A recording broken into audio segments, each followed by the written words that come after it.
expertise. She is the speaker for today's session, and I wouldn't take much time here. Nishi, over to you. Thank you.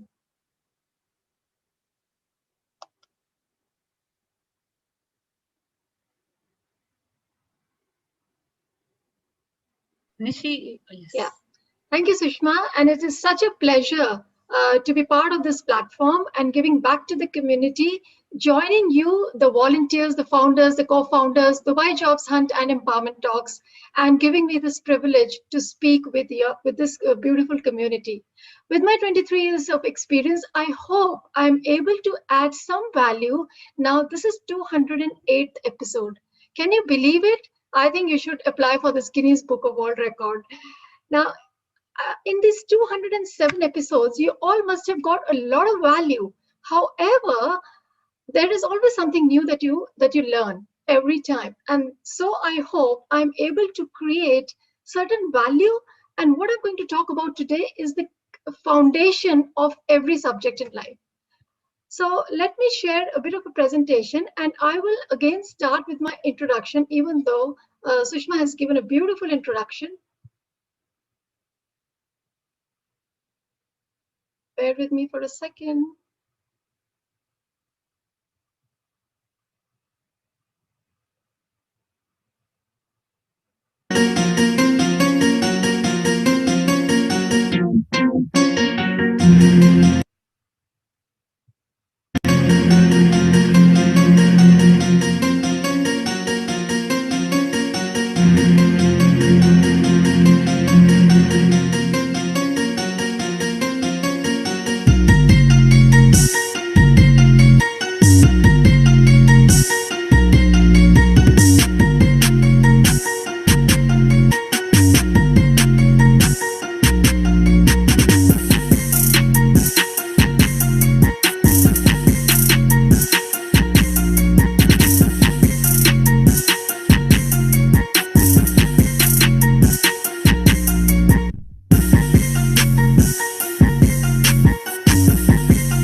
Okay, so what I want all of you to do is just visualize and think of a pink elephant.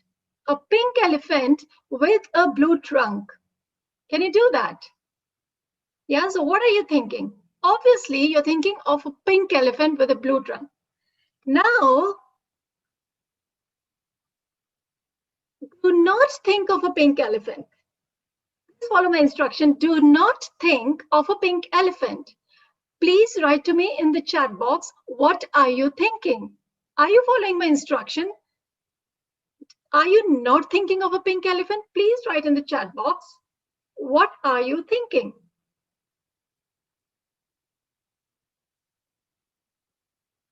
I'm only thinking of a pink elephant.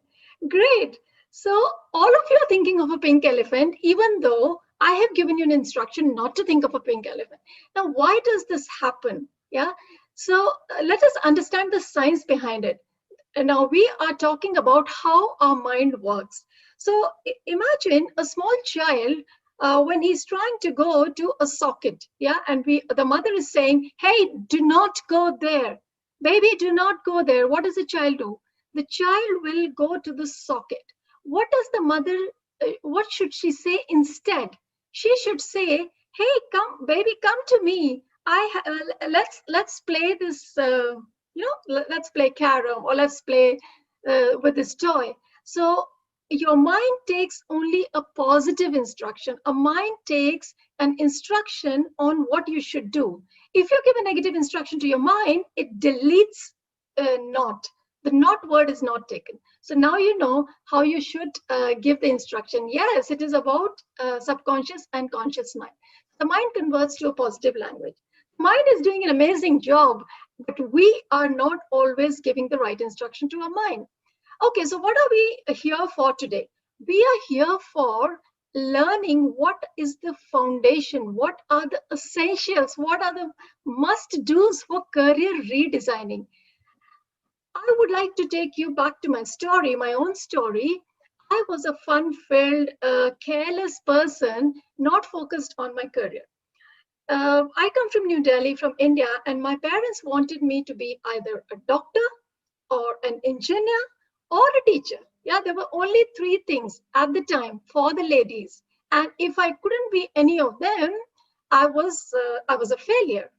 So I tried for medicine, I tried for engineering, because I was trying everywhere. So I lost my medicine entrance because of 5 months, and I did not have the patience to do it again because I did not want to do it. And I did not absolutely want to be a teacher. So I did my BSc, and then I took the admission in B.Ed. Yeah, so to become a teacher, but I did not want to do it. My heart said I wanted to get into business, into corporate, and then I entered for MBA, and I got through it, and then I moved on. So when I moved on in life, I was still not focused on the career. I was looking for a job, not a career. I had done my master's in HR. I came to UAE in 2000 in Dubai, and I got my first break in HR in 2002. So I started working with some multinationals and started focusing on my career. But it wasn't the focus that it should have been. And then what happened? In 2007, on 7th, 7th, and 7th, 7th July 2007, I was going to my office, and the car turned around 3 times over, and I had a terrible fatal accident, a near fatal accident. I had 7 fractures. My brain shrunk to 50%. So today I'm speaking with a brain of 50%. And all that happened, 3 weeks in ICU, 4 months in the bed. I joined back. And then I learned a lesson there. Life is unknown. Anything can happen in a second.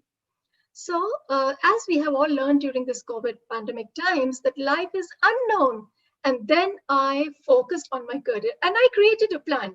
What do I want to do in the next 10 years and the years after that, which was I focused on my career. I moved to the level of HR director, and then I decided the moment I would touch 50, I will move into entrepreneurship, which I did. And I have a plan right now.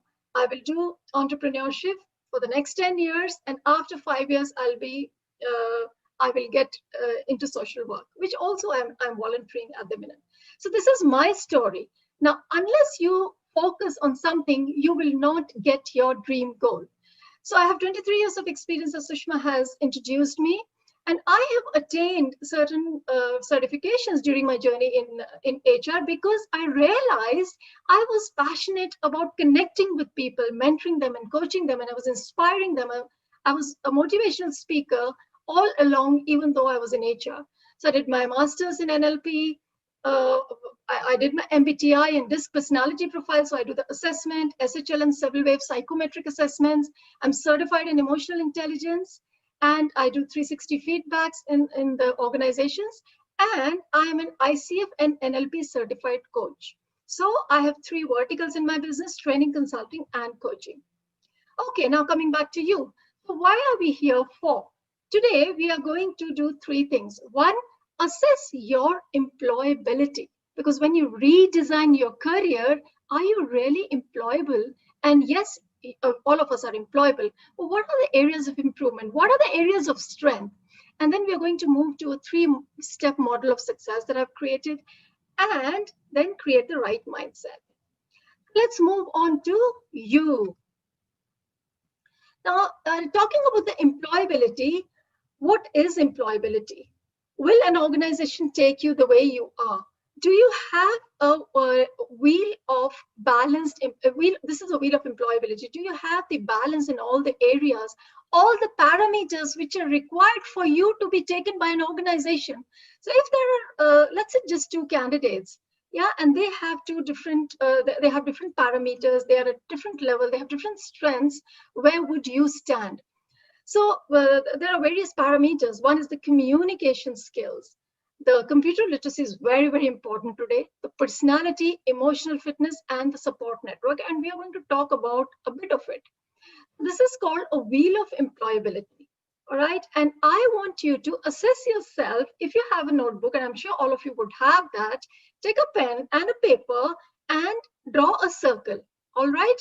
And make these sections that you can see on the screen. One is communication. Second is technology, which is IT skills. Third is personality type. Fourth is emotional fitness.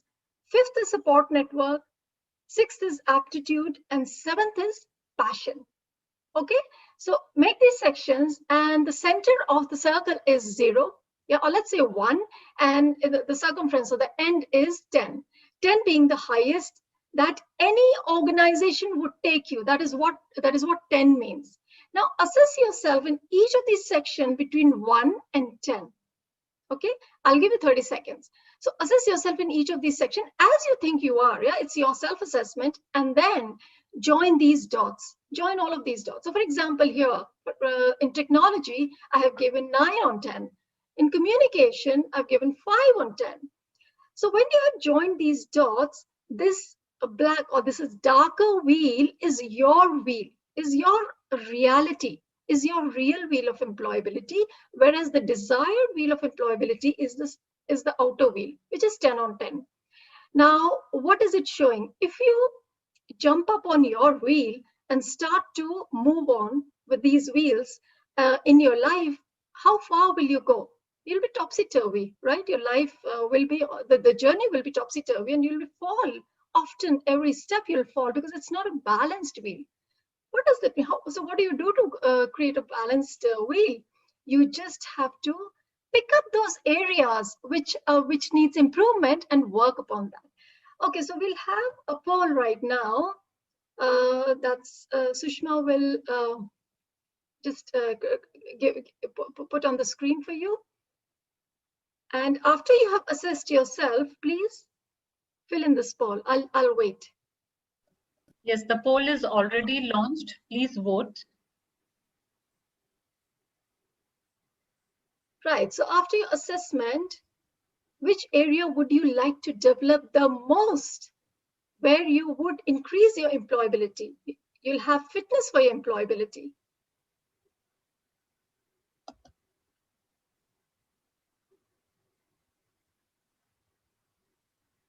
Keep coming, keep coming.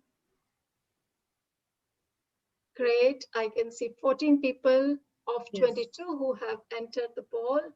Please, all of you, do this. It's very, very interesting because it gives you the mirror of where you are right now and where you should move in the future. Okay, so we have 15, and then now we can end the poll. Okay, there are some more coming. Okay. So, right, so we are at 16, and we end the polling. Yes. So here are the results. Great. So some people 13% want to work on the passion, 19% on communication, 6% on technology. Interesting.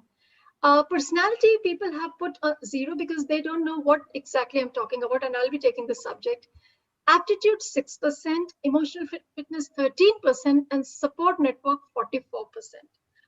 Excellent. So support network has come as the highest area. Yeah, people want to develop this area, and this is what you're doing in Dubai Job Hunts and Empowerment Talks. So great.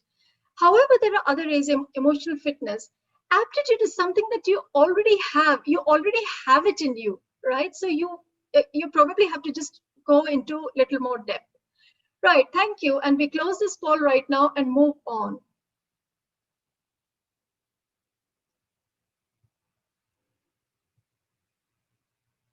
So how does our mind work? today's topic is definitely about career and all the parameters, but we are going to talk about what is the foundation. Now, this lady is Anna. Yeah, and what she does is whenever she's driving the car, she's going to her home or she's going to her office, wherever she's going, and she's in the traffic light, she opens the window and she says, "Hi, how are you?" Some people think she's crazy, but she just always passes her smile on to people and asks, "How are you? How are you?" And if some people really look grim, she would actually go out to them and say, "Can I help you?" And this is a conscious effort she does. There's another guy, his name is George. What George does is, whenever he's stuck in a traffic light, he feels angry. He always thinks being stuck in a traffic light is because of somebody else. He starts honking and he starts blaming others. Always the guy who is in front of his car is going to have a problem because he keeps honking and shouting and he thinks it's his right. So he always blames people. Now, as we say, voluntary and involuntary, right? So what Anna is doing is a conscious effort, it's a voluntary action. Whereas what George is doing is an involuntary thing because it's already there in his subconscious. So subconscious mind is 30,000 times more powerful than your conscious mind. And all of you would know about it because this knowledge is quite common these days and very popular, and all of you would have attended many, many sessions for that. But what I'm trying to tell here is you have to actually instruct your subconscious and create a behavior which will come from your subconscious. So what Anna is doing, she's doing consciously, but you have to create that pattern that it comes subconsciously from your in your mind. So the story that you are actually telling the whole world, the messages that you are giving through your body, through your language, through your emotions, through your actions, you have to redesign your career by changing your story. So what is a story?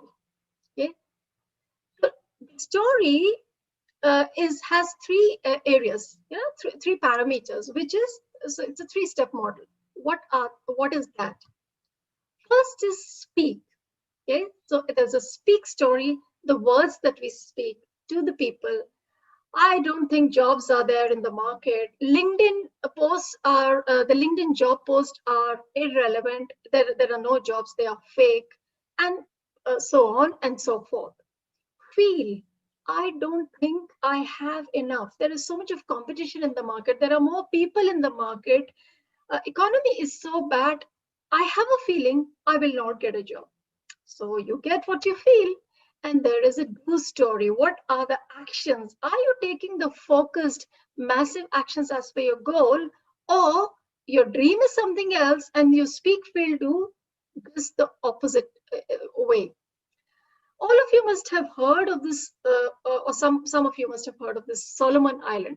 Okay, so there's Solomon Island, and what the people do there, if they want to cut a tree, they gather around the tree and they start cursing it.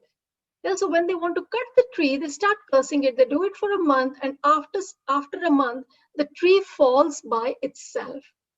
What does this mean? What does this show? Tree, because it has feelings, it just takes those curse and dies. The tree dies. What happens to human beings when we are using the wrong language? So, speak story is of two types. One is the self-talk that we're always telling ourselves, and the second is the story we are telling to others. So I used to tell myself when I had just joined the HR career 20 years back, I did not have the confidence. And I always used to say, I do not have the ability to be the HR manager, let alone HR director. I just don't know. I don't know enough. I don't communicate properly, and so on and so forth. I would always talk negative with me. Whereas the people who were working with me, they would look at me in disbelief. And then I started working with all of my 100% and 200%, and I started becoming a trainer in the first job. I rose in my career, and I did reach the level of HR director.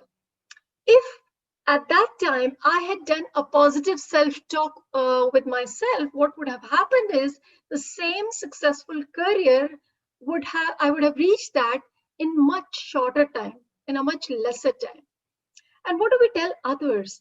We tell others, every day, what are we talking? Pandemic, economy is not good, jobs are not there. And my area, HR jobs are not there, for example. Companies are laying off, the redundancies happening, and so on and so forth. You know what we talk with each other. And then guess what happens? Obviously, the jobs will not be there. How many jobs do we need? Just one, right? Just one. Okay, so there is a communication model. I know all of you know about it, but do we really apply this? Every day in the morning when I get up, my business is new. I've started a year back. Every day, I am doing this visualization. I practice NLP during the day. When I become negative because of certain conversation or rejections, I immediately apply NLP technique. So 55% of your communication is body language, 38% is tonality, and 7% is word. So if you think all of the certificates and degrees and the knowledge that you've gained in your career is going to get you a job, so that's only 7%. Now, what is 55%? There can be different body language. What is different tonality? What is different body language? You can talk with a lot of energy, right? If you go in for an interview and you emit that energy, that passion for yourself, for your work, the vibration is already accepted. It is already spreading. Whereas you can give an interview in a very monotonous tone, yeah, in a very kind of in a very sleepy tone, in a very uninterested tones. You just tell, and you have a lot of knowledge. Yeah, you may be having big degrees, but the tone and the body language is not right. What message are you giving to the people, to the interviewers? Obviously, you're not influencing them. Obviously, they are not. They are not convinced that you are the candidate for the job, even though you are. So it is not the academics that matter. Let me show you a little video for this.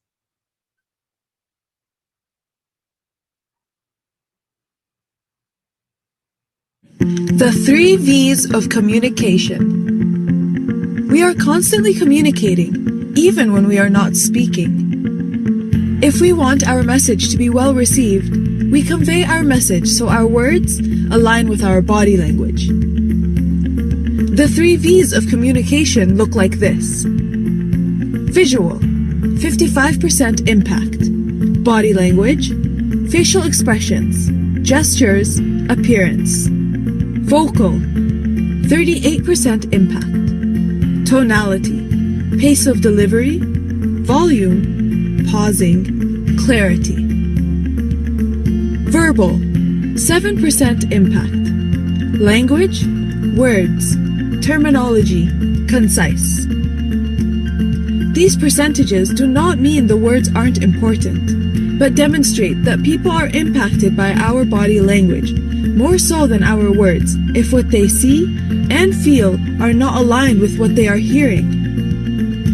For example, if you say, "I really care about my patients," but the delivery lacks any emotion, while our body language shows a lack of interest.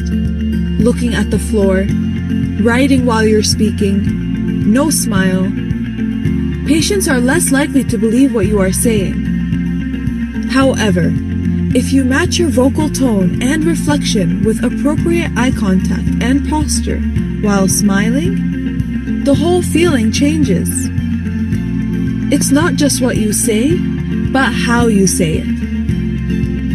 Remembering the 3 V's while interacting with patients, visitors, team members, and other social interactions ensures your message is well received.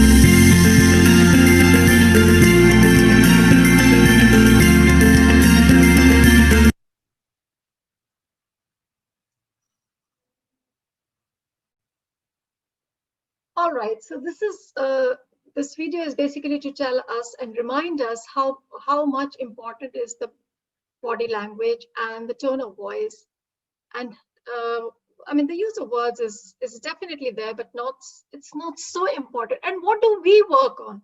What are we always working on? When we go for interviews, what are we actually concentrating on? Our previous experience, right? What we have done and what we are going to tell them, the presentation. Now, when I was in HR and I used to interview these candidates, uh, one of my favorite question was, and it was a deal breaker, was tell me about your strengths and improvement area. Simple question, right? It's a very common question. And this is called self-awareness, self-regard, basically. When you are aware of yourself, will you believe it that 90% of the people would not know their improvement areas? Can you imagine? And that was a deal breaker question for me in HR. And no matter how good they are, if you are not humble enough, or if you're, forget about humility, if you don't even know your improvement areas, how far are you going to go with just your strengths, by just knowing your strength? And then I gave them a little bit of a leverage, knowing that they never got the feedback. They never got the balanced feedback in their previous company, because I do understand the culture of different companies. But it is very important for you to understand what are your improvement areas and what are your strengths. Because today, people want to understand that you know about yourself. So there is a poll that would be launched. Poll number 2, Sushma would just launch it. And I'll give you 30 seconds to complete the poll. The poll is launched. Please vote.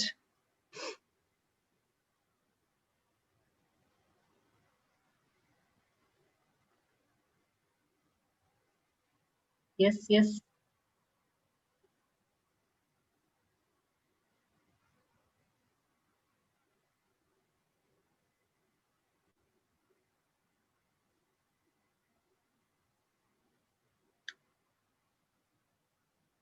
Okay. Great, great, great. Bring it on, bring it on.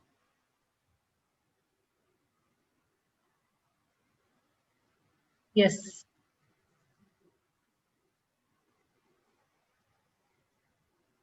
We'll end here, Nishi. Yeah, we end here. Yeah, thank you. 15 of 21 people have responded. And thank you for 73% of the people who say we would like to work on all of 3. Yes.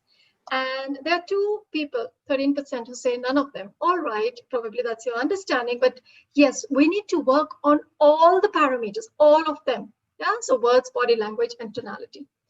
Okay, moving on. Communication is important in every time, not just at work. It is at home as well. You're influencing every time. There's this book I have recently read of Grant Cardone, Sell or Be Sold.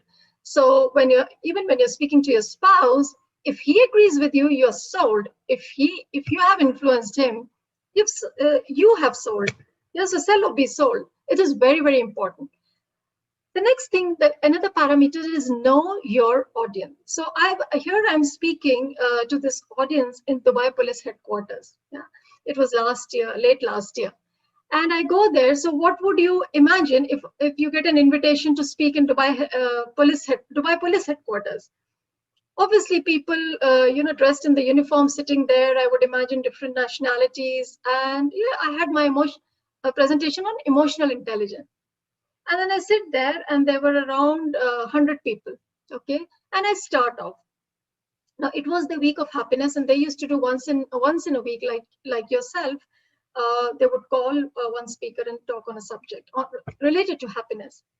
And in the first row, I saw some people. No, not some people. 2 people sleeping, snoring away to glory. How would a presenter feel when you see the audience sleeping? And then it immediately hit me. And before the presentation started, I asked them, is English okay for you? And then I asked them, or from the stage, I asked them, I shouted out, are you understanding what I'm saying? And then somebody said, Madam, can you speak in Hindi?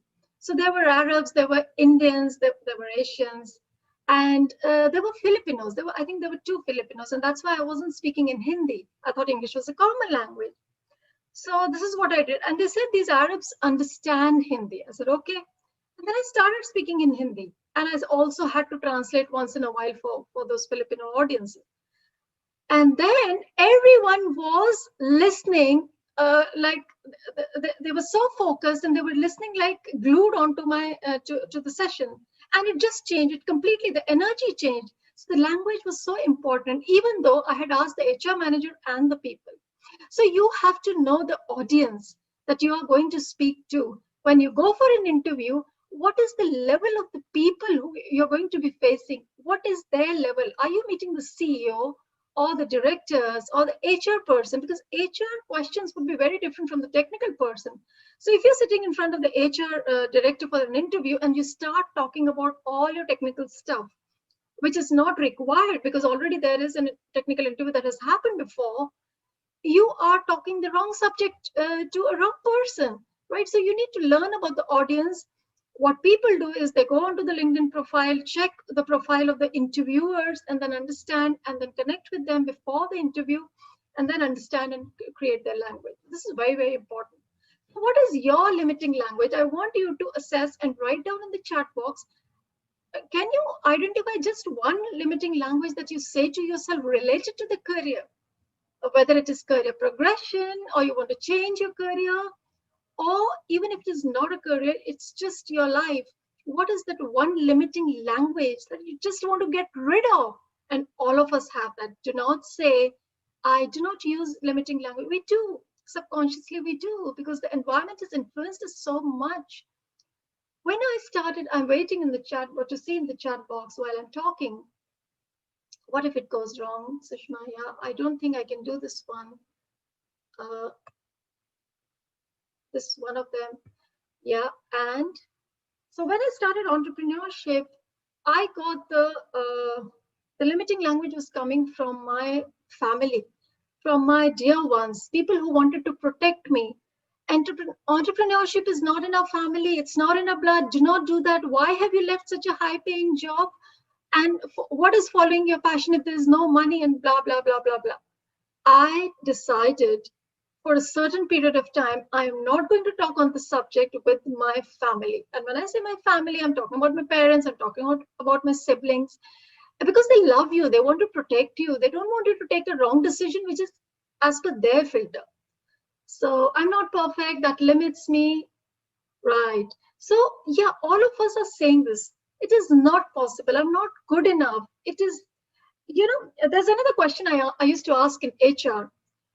Would you do, and this is about the deadline. So, you know, I'm taking this, I'm not perfect, that limits me. There was one that I saw here. So the question is, would you do 80% of the job and do it in the deadline, or do 100% perfectly? I'm talking about perfectionism here. 100% perfectly and delay the deadline. What would you do? And that answer used to tell me about the kind of people they are. And during my trainings, I've done lots of trainings. They say, if you're 80% done, just do it. I used to post my videos very, very consistently earlier. Yeah. And then one guy, a very close friend of mine, you know, who actually likes me so much, he gave very friendly advice. Nishi, can I tell you something? Your videos are not professional. You're not speaking professionally. Your background is not good. You're not editing your videos. Can you stop posting them? And then I didn't make any video for the next 3 months. And then I realized, am I stupid?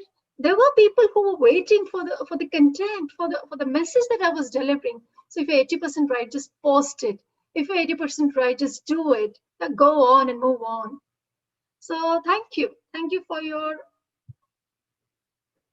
chat messages. So how do you create the news story? There are rules of this game. Yeah, this is called affirmation. I'm sure all of you have done so many training, you know this, but it's a, you know, it's a refresher.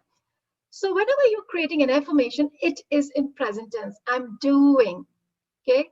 You say it in the night and say it in the morning, because the subconscious mind is very, it's silent and it's taking the instruction.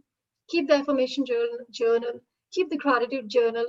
And as we had seen in that pink elephant slide, we don't use don't, we just say exactly what we want to do. So, and at specific times. So you're following the SMART goal strategy. For example, I don't think I'll get a job soon. Instead, you can say, I have received the employment from a multinational company by 31st December 20 at 80, be specific, per month. And you meditate on this. You meditate on this. When you say meditate, you don't talk any negative language.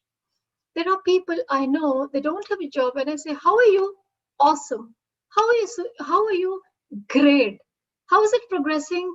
It is progressing. Whenever somebody asks me, how's the business? And they used to love asking me. I started in Jan, right? And the pandemic started in March. And people who were never in touch with me would love asking me, how is your business? They wanted to hear, oh, I made a mistake and it's not happening, blah, blah, blah. I said, it's progressing. And that's the language you have to use, even if you're letting them down. So this is how you create a new speak story. The second one is the feel story. How are you feeling? Now, when you say, yes, you are using the right language. Yeah. So when you say, I am going to get this job. Now look at the tone. I am going to get this job.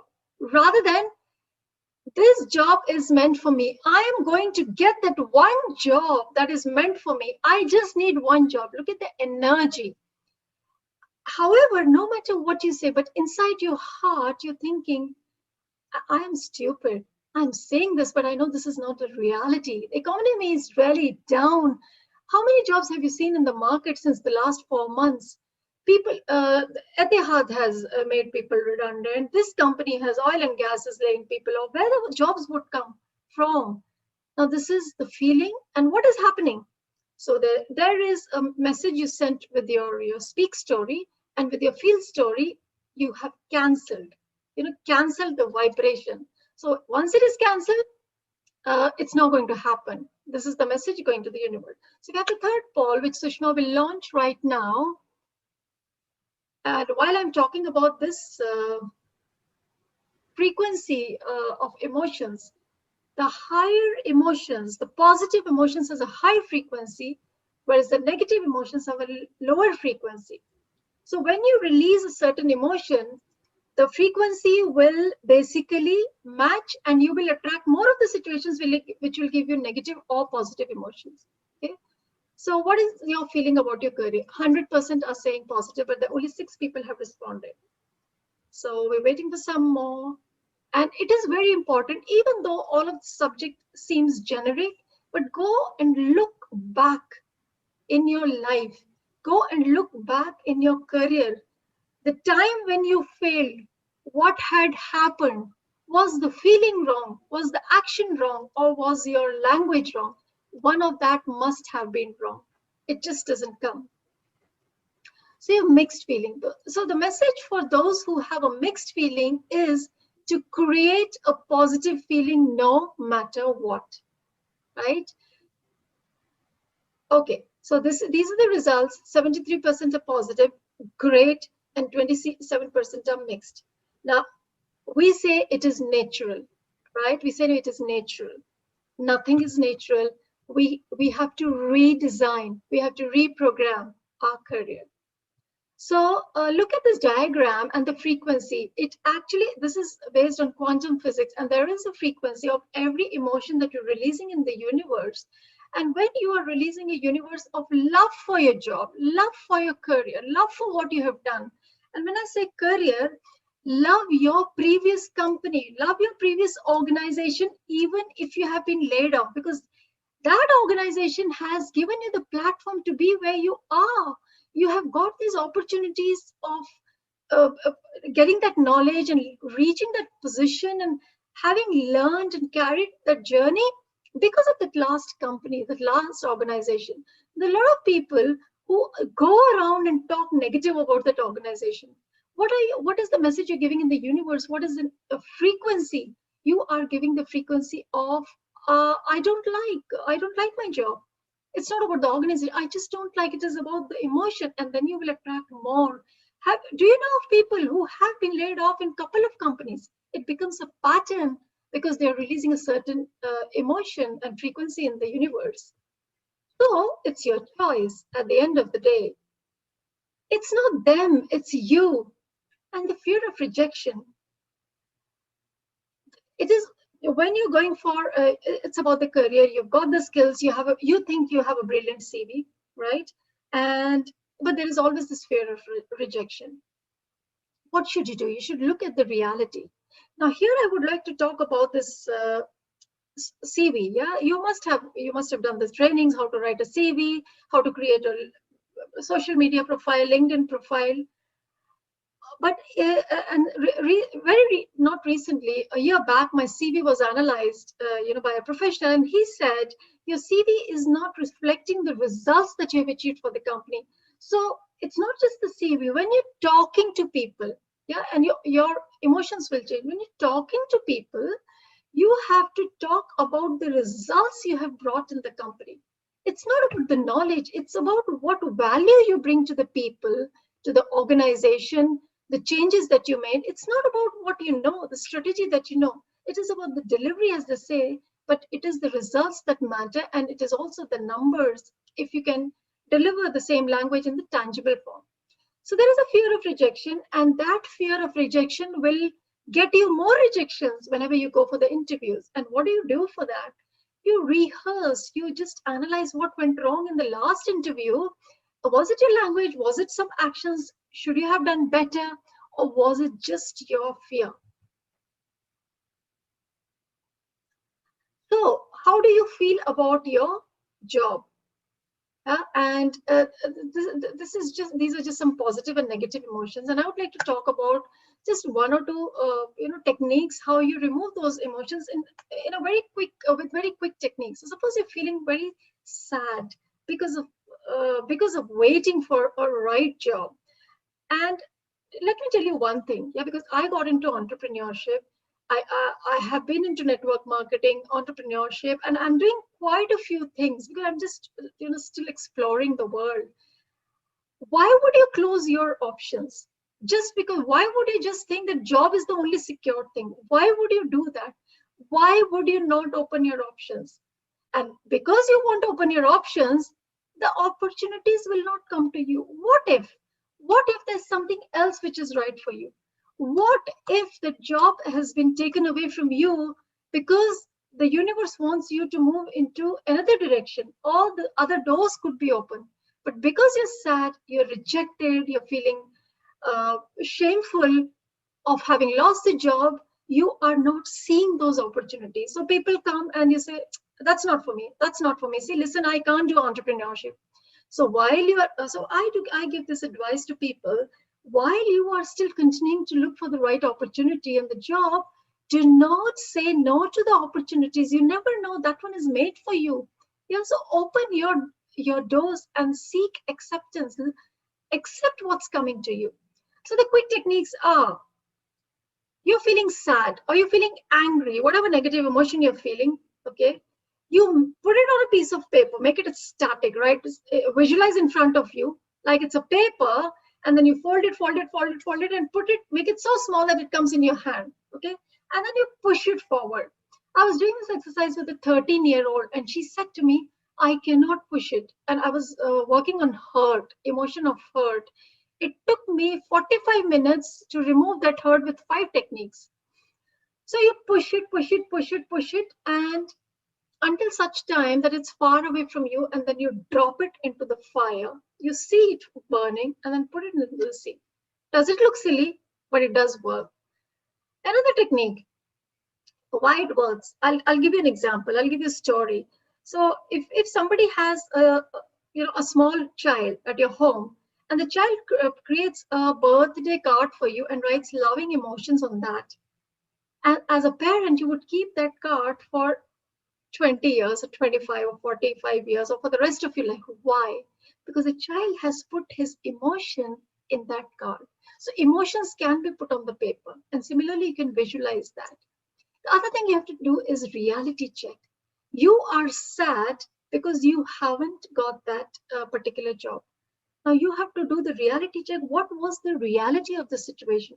Was actually the job requirement, you were meeting the job requirement? You may think you were, but maybe there were other parameters. Maybe it was certain language that they wanted, or the because of the language, they wanted a certain nationality, or you did not have the industry experience. Some people say, you know what, they would have been at a very senior position. I can do any job. I can do admin, and they would, let's say somebody was a sales director, loses his job. I can do admin, I can do this, but I have to feed my family.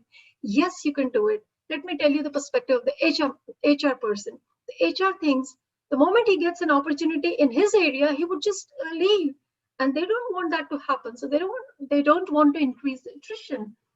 And there are many reasons why you wouldn't get the job. It's not because of you. It has to be a fit. It has to be the fit for the job, the cultural fit, the organizational fit, your personality, the vibrations, the aura that you're giving.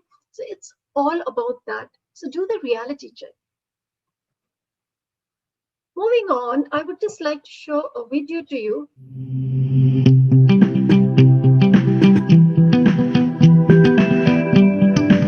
Today in this very short video, I'm going to talk about the drama triangle. So there are three corners of this dreaded drama triangle of human interactions. The first one is the victim. For some people, nothing is ever right. It could be the friends, the colleagues, the society, the boss, the country, the roads, the politicians, the place, the children. Anything or everything is always wrong, and they can't do anything about it. The best that they're doing is what they are doing. And the second one is to be a hero, to be the rescuer. So the people who are in the victim mode will come to these people and they say, oh, let me help you. Let me fight your battle. I'll help you. They want to be and feel like a hero to give them the temporary satisfaction.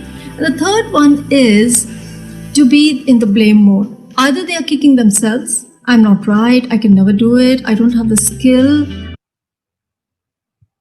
I don't have the confidence, or I can't ever get it right, or they are blaming others. So they just find somebody to throw the responsibility onto them. So to be in any of these corners is wrong, and we keep jumping from one to another. What is the right way? To be out of this drama triangle and to be either a coach or a challenger in terms of helping somebody to think what's the right way, what is the right thinking, what could they do better. So basically moving from the problem mindset to the solution mindset is the right way of being. Right, so now we come to the do story, which is the last one. We work on our feelings, we work on a language, and last is the actions. You have to take the massive actions. And people say, I have done my CV, I went for the interviews, I have applied. When you actually go and analyze, and you'll realize that there was there was definitely a lot of things that you could have done better, and there was something wrong. So here is the personality type thing. Now, I'm certified on Myers-Briggs type indicator and DISC personality profiling. I have trained 700 people across Middle East in my last organization, as well as I've done the public programs. And I do team building with that. Now, there is a code. It is basically like this. So they say the entire world is categorized into 16 personality types, and it's genetic. It's from birth. Yeah, you can change it to an extent, but not too much. So there are people who are introverts, there are people who are extroverts, and there are people, you go for an interview, and there are people who would want to know what you can deliver, what is the value you can give. Whereas so they like stories, and there are others who would just like to know the details of what you have done, not what the difference that you can make, but they also want to know what you have done in the past. Then there are two types of decision makers. Some people take decision logically, and there are other people who take decision from their heart. How do you make them feel? So when you are actually communicating, interacting with people in your relationships, organizations, how do you make people feel? Have you seen leaders who delivered the results, who are top leaders, whether they're sales or finance people, but they're absolutely atrocious in their emotional fitness and managing their relationships with their teams or peers or managers? But companies still keep them, but they don't stay in those companies for long. And the last one is, how do you execute? There are some people who are planners, the extreme planners, and there are people who are spontaneous. They miss deadlines. And when you're creating goals, when you're creating objectives, these people don't like deadlines. They will do the work, but don't show them the goals and the deadlines. So this is an innate personality. So understand what is your, it's a code, it's, for example, for me, I'm an introvert, I'm a detailed person, I'm a logical decision maker, and I'm a planner. So when when I used to work, I had people in my team who were taking decisions from their heart, and there used to be a lot of conflict. There were people who never liked deadlines. So let me give you this website, www.personalitymax.com. Go and take this test. It's a free test, and you will know your personality code. And you have to be very careful, and you have to be careful in analyzing what kind of introvert is there. I'll put it in the chat box. What is your message to the world? Okay, so we are all on social media, and this is the key. If you're not on social media, you don't exist. The organizations, the HR people, they are actually looking at your LinkedIn profile, looking at your Facebook. If you are posting, let's say, for example, on your Facebook or on your LinkedIn, there are people who are just posting their personal pictures, their hobbies, their interests, even though it is good to do that, but not all the time. So when people go through your profile, when people go through the activities, the posts that you have liked, the comments that you have made, the posts that you have posted, when they look at the content, they can judge you and analyze you, and that reflects on you.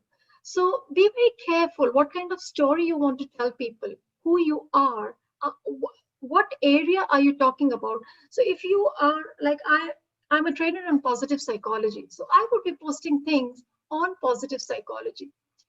Then your support network, 73% of the people had said they want to work on this support network. If you do, then this is what you have to do. You have to ask those people.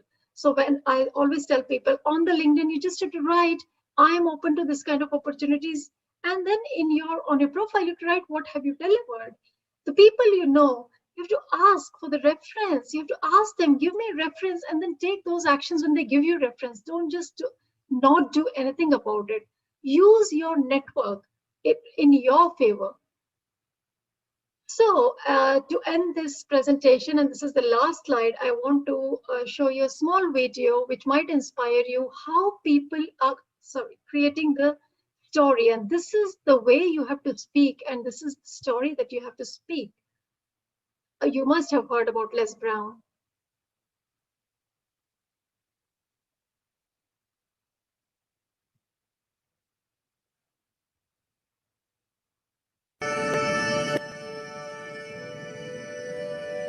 You know why people do what they do? The people who go after their stuff, what makes it worth it? It's got to be your passion. You got to love it, ladies and gentlemen. You got to love it. It's got to be what you are supposed to do. You want to sing, and even though they want to invite you to Carnegie Hall, you're going to sing to anybody that listen to you, including singing to yourself. I used to talk to my plants when nobody else would listen to me.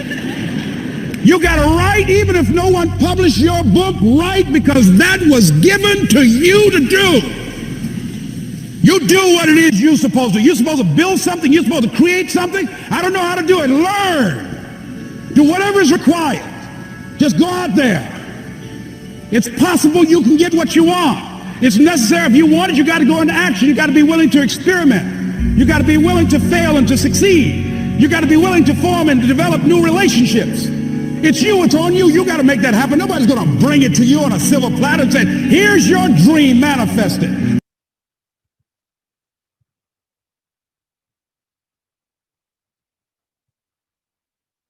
Okay, and now, so what will you do differently? Your speak story, your feel story, or your massive action choose to story? live by faith, not by fear. That's a choice. The key to faith.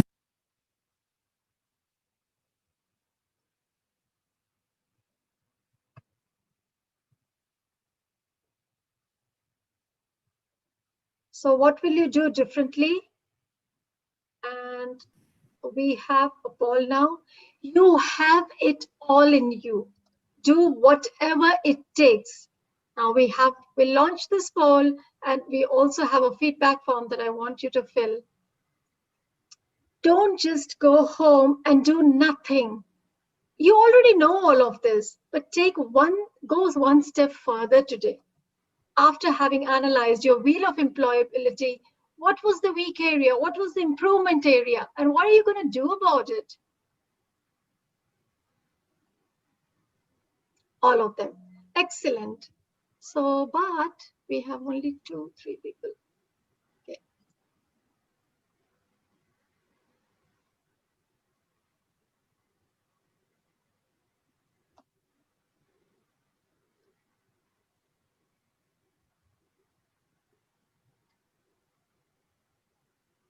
The poll is open. Please vote. Come on, guys. Let's engage. Yeah, this is the last poll.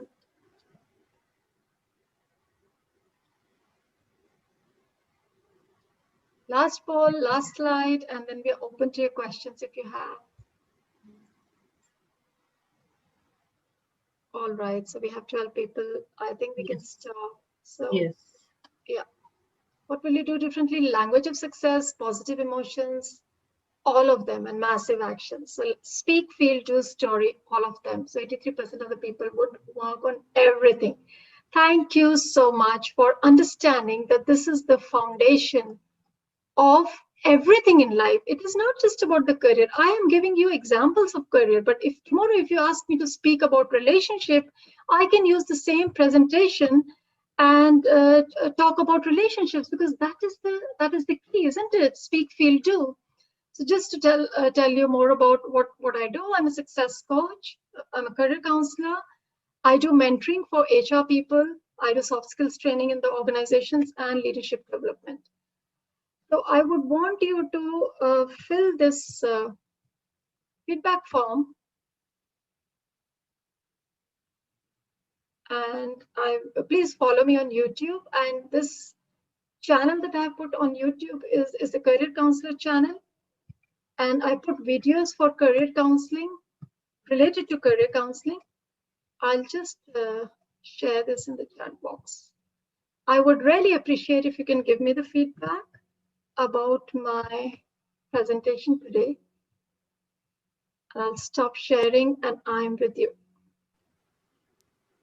Please click on the link and share the feedback for Nishi. Appreciate it all. Thank you, Nishi. Wonderful learning. So much to take away from you. The way you described how to have self-regard for us, how to be positive, how to keep our feelings and speech in congruence. It should not be different.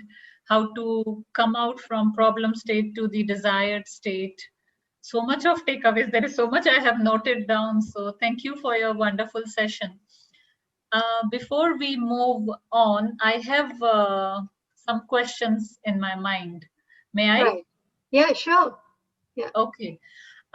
So first question that comes to my mind is, what happens if the emotions are not aligned? Right. Wait, what happened? Sorry. So if emotions are not aligned, as we have just learned about speak, feel, do, story. So we are sabotaging the message we are giving to the universe. I apply for a sales manager job. Yeah, and I'm doing all the work. Well, I'm doing all the right actions, which I think are the right actions, but I'm always having a fear in my mind.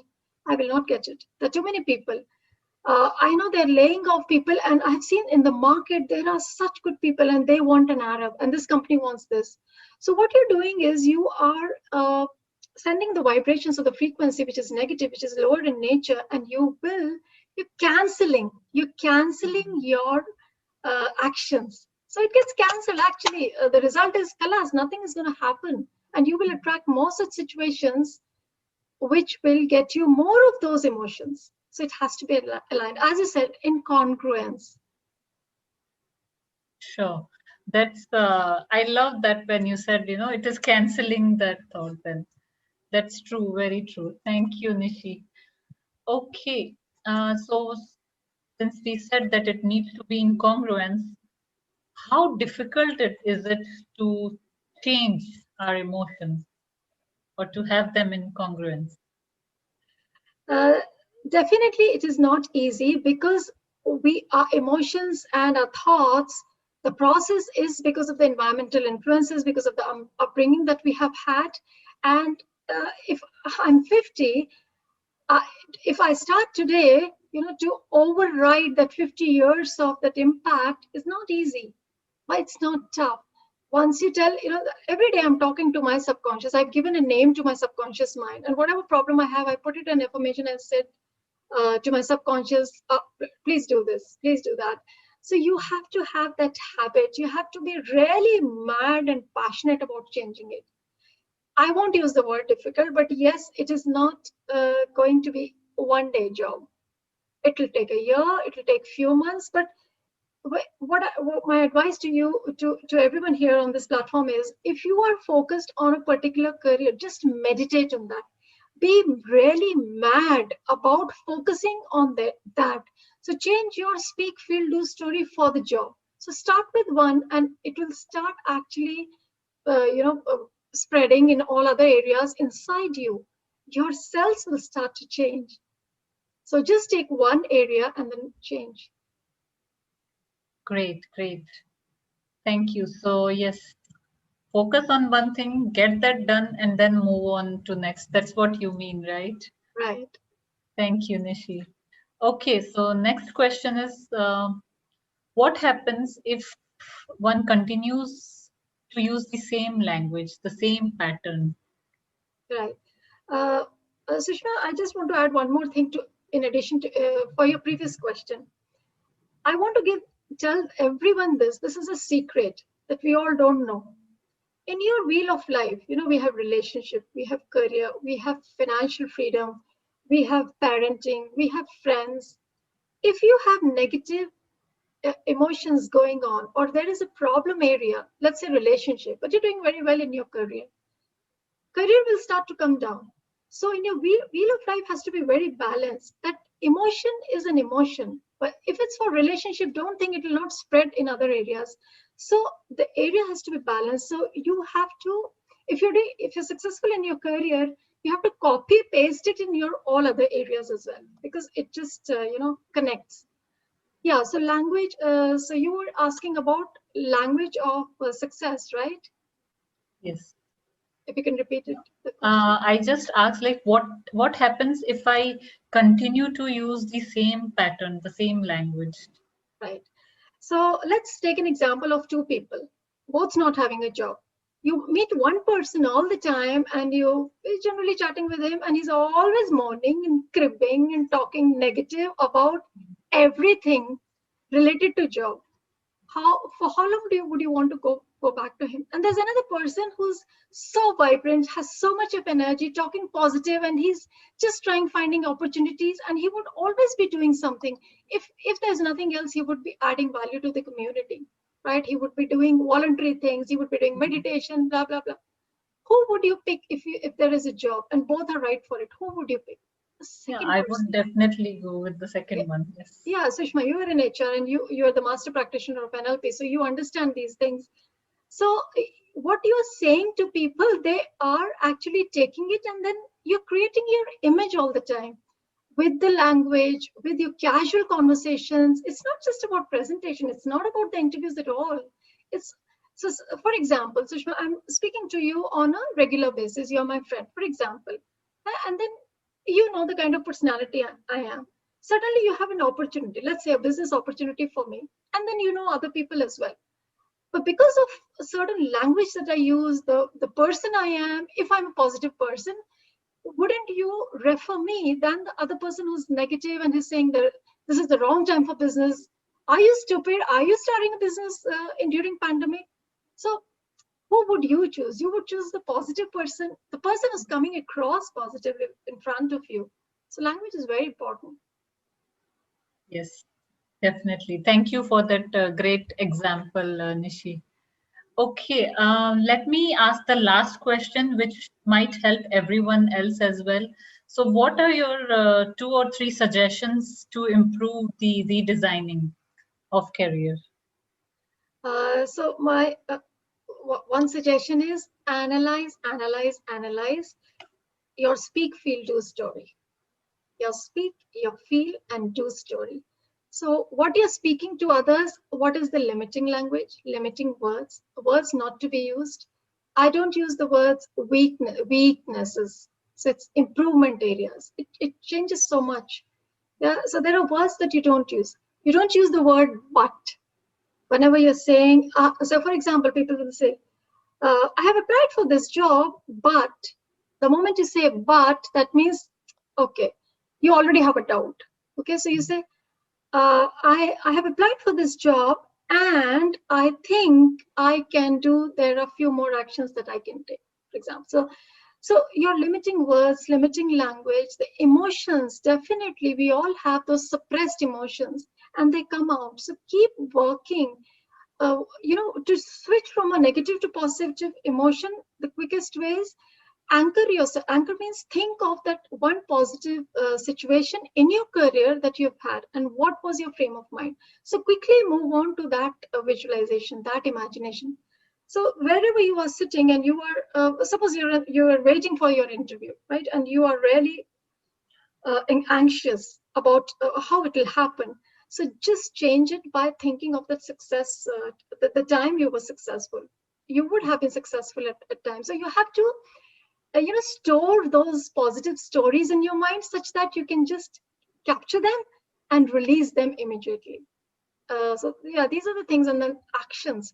There is always something more that you can do. Thank you. That's the great exercise you have mentioned, Nishi. Anchoring, keep that positive thought and implement wherever you feel little back or moved back. So yes, that's a great learning. Thank you, Nishi, for that.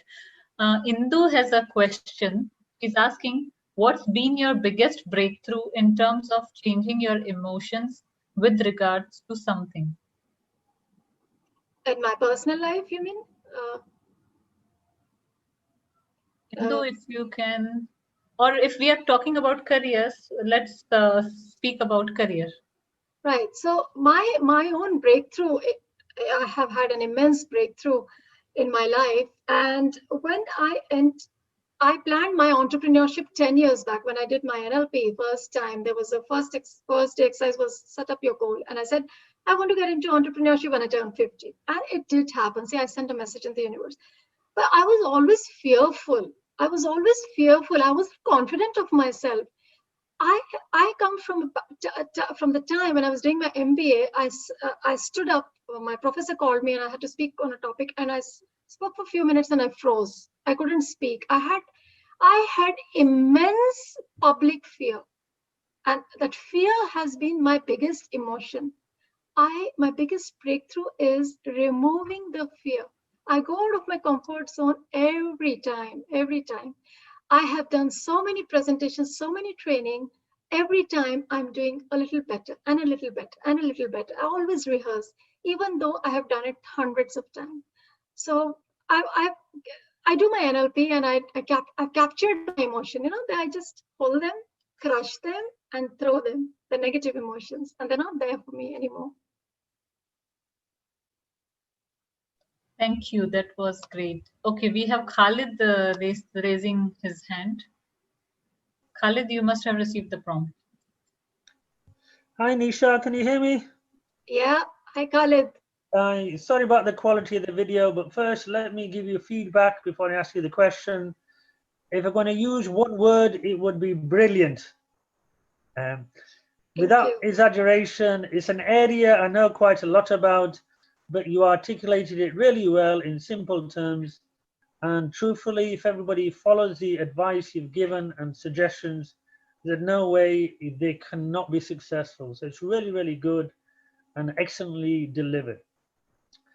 I guess my question really is about this idea of people look for jobs rather than careers because they feel if they start somewhere small in a company, they can progress.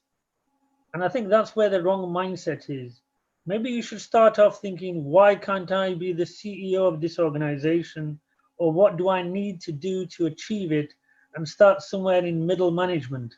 From my experience, if you work for a new company, whatever level you go in, they pigeonhole you. So they see you as, let's say, as an admin assistant, and if you apply for a management role, you may have the qualifications, you may have the experience, but they see you, you are a junior. We can only see you as a junior. So if you set your goals low, the chances of you achieving success in that company, in my opinion, is going to be quite, again, slim. So you're better off trying to go for a higher role and then proving to people you can achieve that, rather than be in your comfort zone at a lower level. What do you think? Firstly, thank you, Khalid, for appreciating my presentation today. And I see that you yourself are a magic trainer. So thank you so much. You're absolutely right. We are working for a job. We are not looking at career. People don't know the difference, between a job and a career. So I agree with you 100%. Now, in terms of setting a goal very high, people, for a CEO, for example, in this case, people come from the space of fear that they are not capable. And that is the reason they're not able to set the goal high. Otherwise, why would anybody not want to set the goal high? I have interacted with so many people, and they said, no, I can't do it. I just can't. I don't have it in me. So they're coming from the space of fear. The moment they switch that, emotion from fear to confidence and open themselves towards learning more to be at that position, even if it is not CEO, let's say manager, let's say director, whatever they are comfortable with, but at least not the lowest position. But here I would like to tell you one more thing, Khalid. This is also personality type. When I was talking about 16 personality type, there are 4 dichotomies. And one of the dichotomy is whether people, what kind of, how people perceive, what is the learning style. Some people are very detailed and some people are big picture people. So when I used to interview, I would ask, where do you want to, this is a common HR question, where would you want to be in 5 years from now, for example? There were some people, even if they were freshers, they would say, I want to be in your chair 5 years from now. And there would be many who, with 20 years of experience, they say, you know what, I just want to go to the next step. And then I knew why they were still there where they were. Sure. And I used to work with this operations director. He used to say, Nishi, this guy is crazy. He has set up such a big goal for himself. He's just a fresher. He's saying, I want to be in your chair. As a Julian, this is about the personality type. Because he's a big picture person, he's setting up a higher goal. But there are people who go step by step. Both of them will achieve the same thing. But one personality type goes step by step, and the other personality type straight away goes on the goal, and then they carve their way to reach that goal. So that's also one of the factors. Excellent. Yeah, thank you, Nisha. That's really powerful. And you're right. The other thing I'll just add, because I'm conscious of the time, is being a trainer. What I really enjoy about my role, and I guess it'll be similar for you, is hence my title. Every day when I go to work, I have an opportunity to create magic in people. So I see that as a blessing, getting people out of their comfort zone, getting them to believe in themselves, getting them to achieve what initially at the beginning of the course or training they thought was impossible. That's really, really rewarding. But also it's quite sad that when I do my job, I see people working in second gear or first gear. So really working at low levels of their potential. And my big mission is to try and push people. I mean, CEO is not for everybody, so it doesn't need to be in an organization session structure, but people should be living to their full potential, whatever that is. And we are limited, as you say, in our beliefs that we can't achieve these things. But the flip side is actually, it should be really easy to achieve because there's so many opportunities. Right. And you just need one, right? Sure. Yeah, thank you. Powerful words. Thank you, Khalid. Thank you.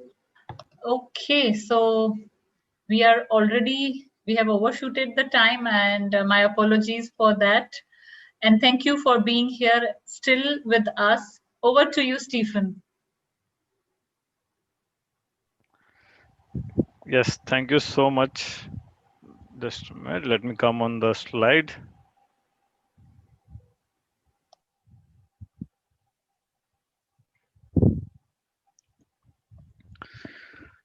Yeah, it's been really a great session. Thank you so much. Let me just come to the point straight away. I would like to really thank you, Ms. Nishi Shetty, for taking out your valuable time. I'm audible? Am I audible? Yes. Okay, yeah. Thank you for the confirmation. I'm really thankful and in deep gratitude to you. I know the time is passing by, but I saw something like such a detailed presentation, so much of insights in it. I just don't have words. I'm like speechless and so much to learn from it. So I'm really thankful to you for spending your, your valuable time, your energy, I know there are so much of commitments, but you have put in your heart and soul in this Miss Nishi Shetty, and I'm thankful to you on behalf of the entire audience.